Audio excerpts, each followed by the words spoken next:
Hello,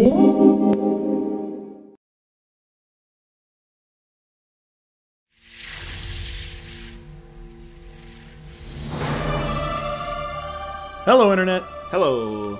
Here we are.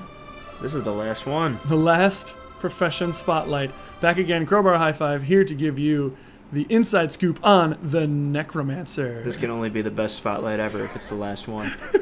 Well, here's the thing. We did a lot of them. Well, we did the last two live, and we didn't have the opportunity to do this one live. It's a shame because we love doing it with that live format. I had to use my human guinea pig. It was pretty awesome. And it is also a shame because I didn't have a ton of time during the beta to spend with this character. And it's a shame because I really enjoyed the class. I thought it was really neat, and I'll show you why in a moment here. But yeah, so this is going to be recorded separately, and let's just jump right into it with the story choices. Yay! Alright, so a Necromancer is a master of death. His closest companion is death. In acknowledgement of this, I mark my face with the symbol of a trickster demon. So basically this is your eyes. If you look at her eyes right now, they're glowing red like that. Oh, that's the mask. Yeah, see how it changes to the mask? That's terrifying. That's the skull. Traditions of the Necromancers. You respect them and wear a skull, I guess. So yeah, it is kind of creepy. You paint war paint on your face. Basically. That's horrifying. And then the Ghostly Wraith. Whoa. I think that's really neat. I was either between that one or the first Trickster Demon one, but I like that one. This is the Creature of Energy. I think for the release I'll make her look like that because it's wicked. But for the beta, I chose the Trickster Demon. Right, she looks like she has cat eyes. It kind of went with the anime theme. Whatever. She seriously looks like she's going to a masquerade. I know. So anyway, I chose the Green Knight. We already saw these Sylvari choices. But you're just death. I'm just death. I wanted to just be death. I was like, somebody probably has death. Let's name it something like a plant. Death Reads. All right. My Necromancer. So the Necromancer is really freaking sweet. I really enjoyed it. It has some wicked stuff. She looks awesome. Dual barrel roll. They can use staff, axe, scepter, and dagger in the main hand, a dagger, focus, and a warhorn in the offhand. And they have aquatic weapons, which I will show you later, spear and trident. I'll show you some underwater combat in this video. Are you still laughing about the barrel roll? Yes. I did a barrel roll. You did, and it was amazing. Okay, so here's what I'm going to do. I'm just going to show you the main hand skills I use right off the bat, and you'll see them a ton throughout the video, because this profession, like many others, is so much more than its weapon skills. So let's start with the axe. You have Rending Claws, slash your foe twice with Ghostly Claws, causing vulnerability. Ghastly Claws, you summon Spectral Claws that launch and slash your foes. Unholy Feast, damage and cripple nearby foes, gain retaliation for each strike, and that is the axe. So here's this unsuspecting Moa. Oh, here we are again with the Moas. Yeah, I feel bad. So that's number one skill. You launch your axe and let it twirl for the second skill, and the third one is this teeth attack that just pops out like that.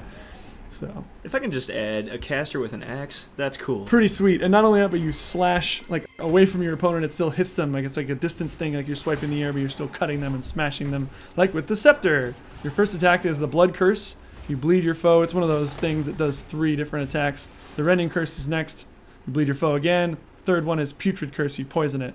That second attack, that was the area of effect, summons skeletal hands and cripples foes in the target area. And the Feast of Corruption is the number 3 skill. You strike your target, dealing additional damage and gain life force for each condition on them. And I'll tell you what life force is in a minute here. So here, that's the grasping stuff, and there's the teeth again. And the teeth looks really neat. Neato. So you notice all that green stuff that's coming off of my enemies when I kill them, and even when you kill them, it comes in and like I collect it.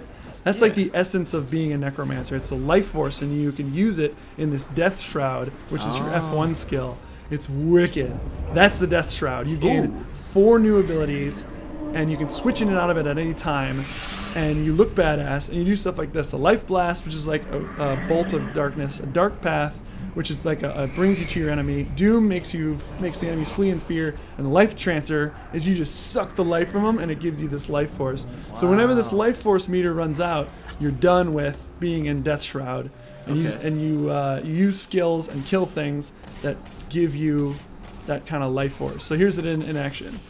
So each time you see the green stuff coming off people, I'm sucking the life force out of them. I bring myself to them.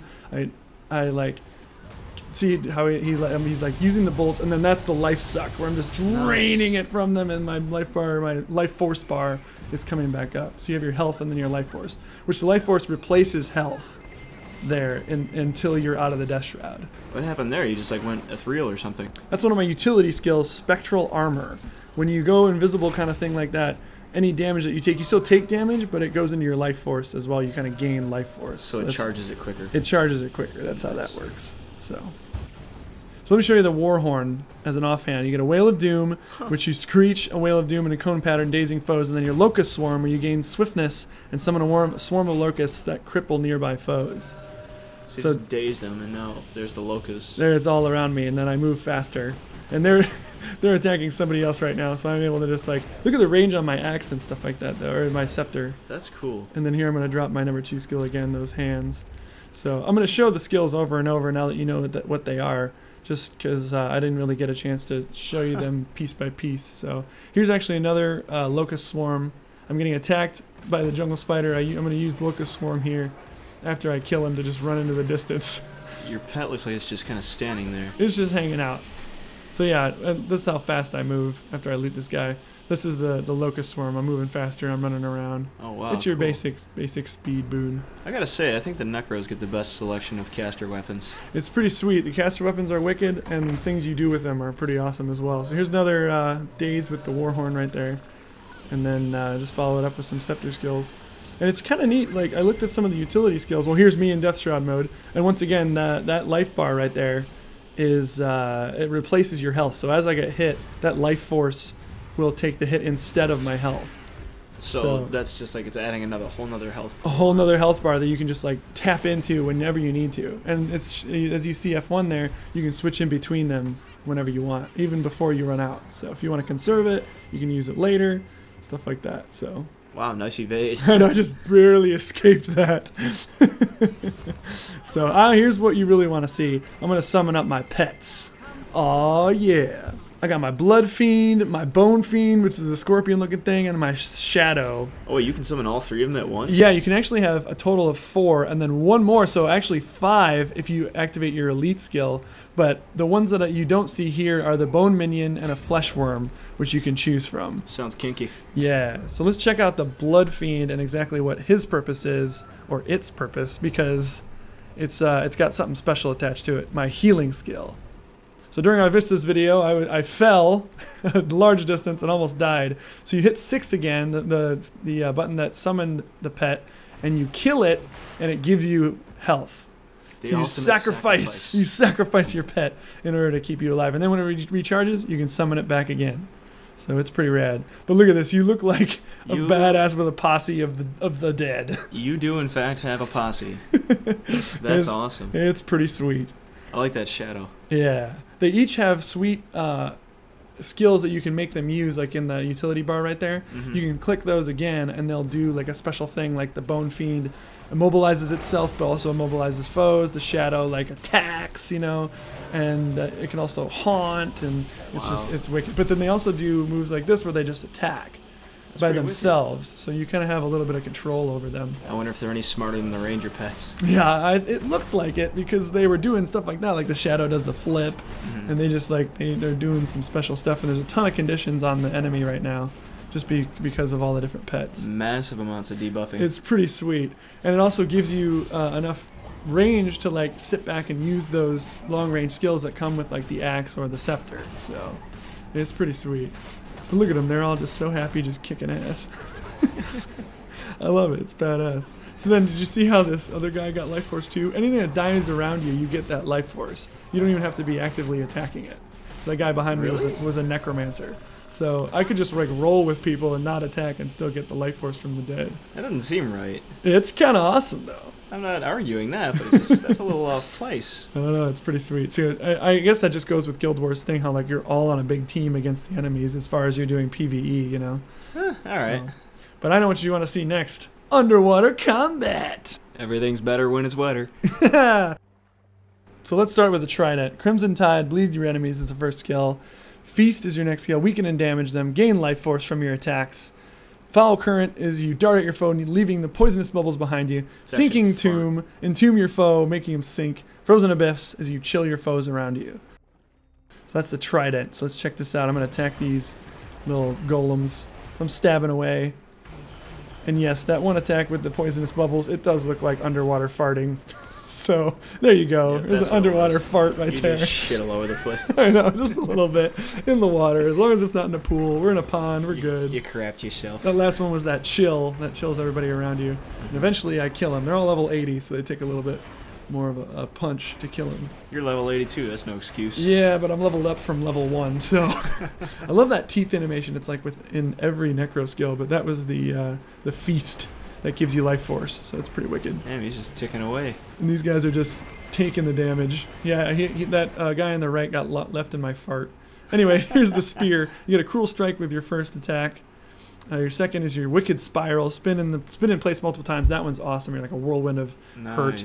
Deadly feast, more of the biting. Swiftness, and you siphon health from nearby foes.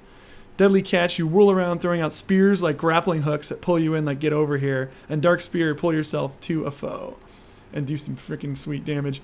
So I go over here and I'm going to collect everybody with that get over here grappling hook move. And if I was smart, I would spin next, but I'm too busy trying everything out. So ideally, you would do that wicked spin there and just. I think I figured this out. Like, oh, if I pulled everybody in and then spin, that would probably do the most amount of damage. Just like totally catch them off guard. But here, as you can see, you swing in these big arcs, so you hit them, all three of them, anyways. Yeah. So that opener of the pulling them all together is a really sweet one. See how when you spin, it just does massive amounts of damage. That definitely did look really cool. Yeah. It's really cool. I'm like super excited about the stuff you can do underwater. I really like underwater fighting. Yeah, these are like training dummies that are in the battlegrounds areas. Oh yeah, yeah. So I was just like trying them out. Okay. So I think we can show you some actual practical use of that get over here move. Because if I pull them down here, then do the spin, see how you could just totally rock some people. Yeah. Because they wouldn't be like, whoa, I just got pulled to the enemy, and then you just like, wee, do some damage. So it's pretty sweet. I like underwater combat a lot. It's like, it just... They put some thought into it, that's obvious. Yeah. Like, there's cool stuff for underwater combat for every class, too. I hope you realize that the thing with the swarm is vampiric shrimp. Vampiric shrimp. Yeah, because it's underwater. So let me show you the other offhand weapon that you can use, which is the focus. This is the only footage you get here of using it, so pay close attention. Number 4 is a Reaper's Touch. You send on a scythe that bounces between foes and allies, and it causes vulnerability to foes and regeneration to allies. You see it throw out there, it bounces between them, gives them all that stuff, and then Spinal Shivers is your number 5, and it chills your target and removes 3 boons from my target. So I just used it at the end there, and it didn't attack my target, but I removed any boons that may have been on. Who's that over there? Oh, I think he looks familiar. That's you! Is it me? So you look like you're in trouble, and of course I got in trouble, so here are my fight to survive skills. So when you're down, you can leech with number 1, you leech a foe's health and heal yourself, which is pretty sweet. You can fear them, which makes them run away. And then your number 3 is called Fetid Ground, and you drop like an AoE down, and it makes Fetid Ground, which damages and poisons your foes. Right there, damages and poisons them. And then the 4th one, like everybody else, is Bandage. So I'm like, help me, man, help me. And there you are, you're rescuing me. I got your back, man. Thanks, dude. So I'm like, this is like the perfect like scenario here. I'm like reaching out, you're helping me out. Brothers to the end. That's what we're here for. Yeah. So here's what I know. This has nothing to do with the Necromancer, but I got a chance to jump on a trebuchet. I want to see this. In the practice area. Please show me this. And while I'm not attacking castles or anything, I'm just launching these into the distance, but think of the possibilities. I was actually hoping you would launch yourself. I want to see that. Oh, that'd be sweet. All right, ArenaNet, put that in there. Make a catapult that launches you. A player launcher. A player pult. A necropult. So yeah, you just move it side to side with the 3 or 1, and then you press 2 to throw the projectile, the fireball, and the longer you hold it, the farther it goes. I can't wait to use this against an enemy structure in World vs. World, man. It's going to be wicked. I want this so bad. It's going to be awesome. But we'll fight anyway. But that is it for the Necro as far as I got. There's so much more to it, but I just didn't have the time to get it all with every other video we were making. But that is the last class profession spotlight, I should say. It's kind of bittersweet. These are coming to a close. Yeah.